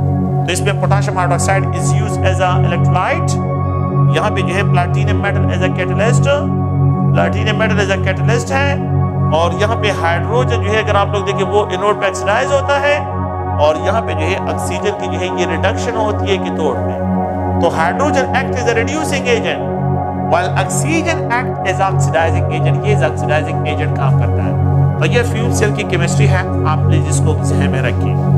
नेक्स्ट जो है हम यहाँ पे एक और पॉइंट की तरफ आते हैं, वो है करोजन। कि करोजन क्या होता है? The slow eating of metal surface by the environment, the slowly eating of metal surface by the environment is known as corrosion. इसको करोजन कहते हैं। ये क्या है? करोजन है, इसको हम करोजन से डिस्क्राइब करते हैं। Rusting is an example of corrosion, rusting जो है is an example of corrosion, ये करोजन को एक्सप्रेस करता है। अच्छा, तो रस्टिंग में क्या होता है कि ये अगर आप लोग आयरन है और आयरन के सरफेस को अगर आप लोग देखें तो यहाँ पे जो है इसमें स्मॉल डेंट्स होते हैं, माइक्रोस्कोपिक डेंट्स होते हैं। डेंट्स का मतलब ये कि इसमें पोर्स होते हैं। तो ये आयरन है और इस आयरन एटम यहाँ पे अगर आप लोग देखें ये आयरन मेटल है, यहाँ पे जो है एक वाटर मॉलिक्यूल आ जाता है और ये वाटर मॉलिक्यूल अपने साथ कार्बन डाइऑक्साइड गैस को डिसॉल्व किया जाता है तो इसको फिल कर लेता है। ये वाटर मॉलिक्यूल जो है इस स्मॉल डेंट को फिल कर लेता है, ड्रॉपलेट्स आ जाते हैं, इसको फिलिंग हो जाती है। When a metal strip is in contact, कि जब भी एक मेटल स्ट्रिप जो है वो क्या हो जाता है, contact with electrolytic solution, it develop a potential difference, ये उसके साथ potential difference develop कर लेता है। और जो इलेक्ट्रोड पोटेंशियल मैंने इससे पहले डिस्कशन की है, तो एक सेल्फ पोटेंशियल जो है यहाँ पे डेवलप हो जाता है क्योंकि ये इलेक्ट्रोलाइट है और ये जो है आप लोगों के पास आयरन जो है ये मेटल है। तो होता क्या है कि एनोडिक रिएक्शन जो होता है तो आयरन जो है ये इलेक्ट्रॉन को रिलीज करता है। जब ये इलेक्ट्रॉन को रिलीज करता है तो 4 इलेक्ट्रॉन, तो यही इलेक्ट्रॉन जो है ऑक्सीजन के प्रेजेंस में और वाटर के प्रेजेंस में, तो ऑक्सीजन और वाटर के प्रेजेंस में इन इलेक्ट्रॉन को जो है ये गेन कर लेते हैं 4 इलेक्ट्रॉन को, and they are converted into 4 hydroxide ion. इसका मैकेनिज्म है। जनरल क्या है कि यहाँ पे जो है Fe2O3 into X water molecule, ये जो है रस्ट का जनरल फार्मूला है। रस्ट का जनरल फार्मूला जो है अगर आप लोग देखें तो ये general formula of the rust है, जिसमें Fe2O3 into X water molecule है। The colour of the rust, colour of rust जो है it depend on the number of water molecule, depend on the number of water molecule, number of water molecules, जो number of water molecules है उस पर depend करता है। Initially rust जो होता है वो येलो कलर का होता है, लेकिन जितने जो है वाटर मॉलिक्यूल इसके साथ ज्यादा अटैच होते जाते हैं so the colour of the rust जो है ये ब्राउन होता जाता है। तो यहाँ पे ब्राउन कलर है, तो वाटर मॉलिक्यूल जब ज्यादा अटैच हो जाते हैं तो ब्राउन कलर रस्ट, और जब कम होते हैं तो येलो कलर रस्ट जो है यहाँ पे प्रोड्यूस होता है। सो इनिशियली द रस्ट का जो कलर होता है वो येलो होता है, और ये रस्ट का जो कलर होता है ये नंबर ऑफ वाटर मॉलिक्यूल पे डिपेंड करता है, ये इस पे डिपेंडेंट होता है। तो ये रस्टिंग जो है रस्टिंग जो है एक अगर आप लोग देखें रेडॉक्स प्रोसेस है, रस्टिंग एक रेडॉक्स प्रोसेस है और इसमें फिजिकल चेंज भी आ जाता है, colour of the rust change हो जाता है, और इसमें जो है केमिकल चेंज भी आ जाता है, कलर जो है चेंज हो जाता है और केमिकल कंपोजिशन में भी चेंज होता है। तो रस्टिंग एक फिजिकल फिनोमेना भी है, मतलब कलर चेंज आ रहा है और साथ साथ में जो है केमिकल चेंज भी है, यहाँ पे आप लोगों के पास ऑब्जर्व होता है। Okay, how to avoid the rusting, how to avoid rusting, rusting को किस तरह अवॉइड किया जाता है? तो पहले तो ये है कि आप लोग क्या करते हैं, लोग आमतौर पे पेंटिंग करते हैं। जब पेंटिंग करते हैं तो अगर ये जो है आप लोगों के पास आयरन के स्मॉल डेंट्स है तो पेंट करते हैं तो वो पेंट हाइड्रोकार्बन होता है, तो वो इन पेंट को क्या करते हैं, फिल कर लेते हैं, इन पोर्स की फिलिंग हो जाती है, तो फिर इसमें वाटर स्टोर नहीं होता, तो इसी वजह से वाटर का कंटेक्ट इसके साथ नहीं बनता, इलेक्ट्रोलाइटिक सेल नहीं डेवलप होता। तो पेंटिंग करना, ग्रीसिंग करना, इसके सरफेस पे ग्रीस लगाना, ग्रीसिंग करना, आयरन जो है अगर आप देखें तो आयरन के सरफेस पे ग्रीस का एक लेयर लगाना, पैराफिन वैक्स भी इसको कहते हैं। ऑयल करना, पैराफिन ऑयल, अगर आप लोग जो है क्या करते हैं आमतौर पे जो है लोग पैराफिन ऑयल भी लगा लेते हैं इसके सरफेस पे, तो ऑयलिंग करना, पैराफिन ऑयलिंग जो है करना, वो भी हाइड्रोकार्बन होते हैं, तो वाटर का कंटेक्ट और मॉइस्चर का कंटेक्ट जो है वो आयरन के जो है प्लेट के साथ कंटेक्ट में नहीं होता। अगे फास्फेट बाथिंग करना, फास्फेट बाथ देना, तो इसको भी जो है हम यहाँ पे ये क्या करते हैं, ये जो है रस्टिंग को जो है रस्टिंग से जो है इसकी प्रोटेक्शन करता है। How to avoid the rust, तो ये तो आप लोग के पास एक है गैल्वेनाइजिंग, जो है galvanising of zinc, galvanising of zinc, zinc की गैल्वेनाइजिंग करना। अच्छा, जिंक की गैल्वेनाइजिंग क्या करते हैं, जिंक मेटल को मोल्टन फॉर्म में लेके आते हैं। तो ये लेट्स सपोज एक कैटल है और इस कैटल में जो है जिंक है और ये मोल्टन फॉर्म में है। जिस सब्सटेंस को जो है प्रोटेक्ट करना है उसको इसमें डिप कर लेते हैं, इसको डिप कर लेते हैं, बाहर निकाल लेते हैं, तो यहाँ पे जो है इसके सरफेस पे जो है जिंक का एक लेयर आ जाएगा। तो यहाँ पे जो है dipping of a metal rod in melted zinc is known as galvanizing of zinc. ये सरफेस फिनोमेना है। और अगर ये आप लोग क्या करते हैं, स्टेनस है, अगर आप जो है थिनिंग ऑफ स्टेनस, अगर आप मेल्टेड स्टेनस लेते हैं और इसमें रॉड को डिप करके बाहर निकालते हैं और इसके सरफेस पे स्टेनस का लेयर आ जाए, तो इसको थिनिंग ऑफ द स्टेनस जो है डिस्क्राइब करते हैं। एक अनदर है जिसको इलेक्ट्रोप्लेटिंग कहते हैं। इलेक्ट्रोप्लेटिंग करना, मेटल सरफेस को इलेक्ट्रोप्लेट करना। अगर आप उसके सरफेस पे ऐसे मेटल को इलेक्ट्रोप्लेट करते हैं कि जो वो नॉन करोडेबल हो, जिसके साथ यही मतलब ये एनवायरनमेंट उसको करोड नहीं कर सकता हो, तो इसको electroplating in the presence of current कहते हैं। तो जिसको इलेक्ट्रोप्लेट करना है इसको आप लोगों ने कैथोड बनाना है। जिसकी इलेक्ट्रोप्लेटिंग करनी है उसको आप लोगों ने कैथोड बनाना है। तो इसकी इलेक्ट्रोप्लेटिंग, यहाँ पे जो है आप लोगों के पास एक मेटल रॉड होगा and they are connected by salt bridge, इनको साल्ट ब्रिज के जरिए कनेक्ट करते हैं।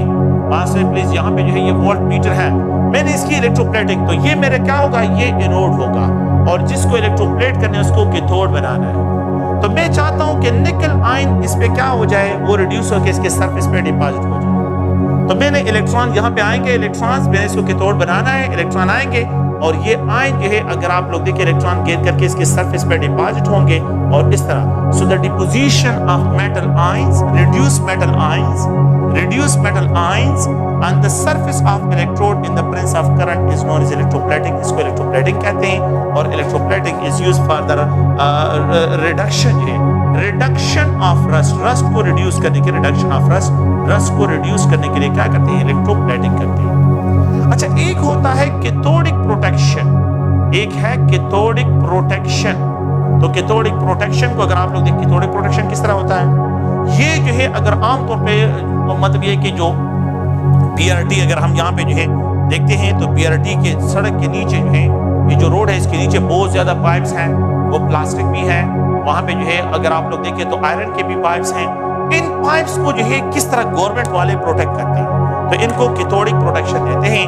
ये अंडरग्राउंड जो है क्या है, आयरन के पाइप्स हैं, तो इनको प्रोटेक्ट करने के लिए कि ये रस्ट ना हो, ये खराब ना हो, तो इनके लिए इन्होंने यहाँ पे इन रास्तों में जो है इन्होंने मेन होल बनाए होते हैं। और इन मेन होल में जो है अगर आप देखें तो आप लोगों ने देखे होंगे उसमें स्ट्रिप्स भी लगे होते हैं। यहाँ पे जो है अगर आप देखें मैग्नीशियम बॉक्स लगाते हैं, मैग्नीशियम बॉक्स, ये मैग्नीशियम बॉक्स इसमें लगे होते हैं। तो होता क्या है कि ये इसके साथ कनेक्टेड होते हैं, सर्किट में इसके साथ कनेक्टेड होते हैं। तो जैसे ये आयरन ऑक्सीडाइज होता है, इलेक्ट्रॉन रिलीज कर लेता है, इलेक्ट्रॉन रिलीज कर लेते हैं, तो oxidize form of iron is a rust, ये रस्टेड है। Oxidize form of iron is rusted है, द रिड्यूस फॉर्म जो है वो रस्टेड नहीं है। तो जैसे ही जो है ये ऑक्सीडाइज होते हैं उसी टाइम ये मैग्नीशियम बॉक्स एक्टिव हो जाता है और इसको इलेक्ट्रॉन प्रोवाइड करके इसको दोबारा रिटर्न कर लेता है, इसको दोबारा रिड्यूस कर लेता है। तो इस वजह से जो है ये जो अंडरग्राउंड पाइप होते हैं ये रस्ट से बच जाते हैं। तो आप देखें तो यहाँ पे रिडक्शन हो रही है, पहले ऑक्सीडाइज होता है लेकिन मैग्नीशियम बॉक्स उसी टाइम जो है क्या एक्टिव होकर इसको रिड्यूस कर लेता है। तो जिसको प्रोटेक्ट करना है उसको कैथोड बनाते हैं, जिसको प्रोटेक्ट करना होता है तो उसको कैथोड बनाते हैं। ये मैग्नीशियम बॉक्स जो है इसके साथ कनेक्टेड होते हैं। ये आफ्टर ईच 6 मंथ या अराउंड अबाउट जो है 8 मंथ के बाद जो है ये लोग जाते हैं और वहां से इनको निकाल के जो है वापस दूसरा मैग्नीशियम बॉक्स लगा लेते हैं। तो ये एक जनरल जो है क्या है, अगर आमतौर पे देखें कैथोडिक प्रोटेक्शन जो है in order to protect the the underground जो क्या पाइप्स हैं तो उनकी प्रोटेक्शन के लिए जो है ये प्रोसीजर यूज करते हैं। ओके, ये चैप्टर खत्म है और इंशाल्लाह नेक्स्ट लेक्चर जो है थर्मोकेमिस्ट्री का होगा। Thank you.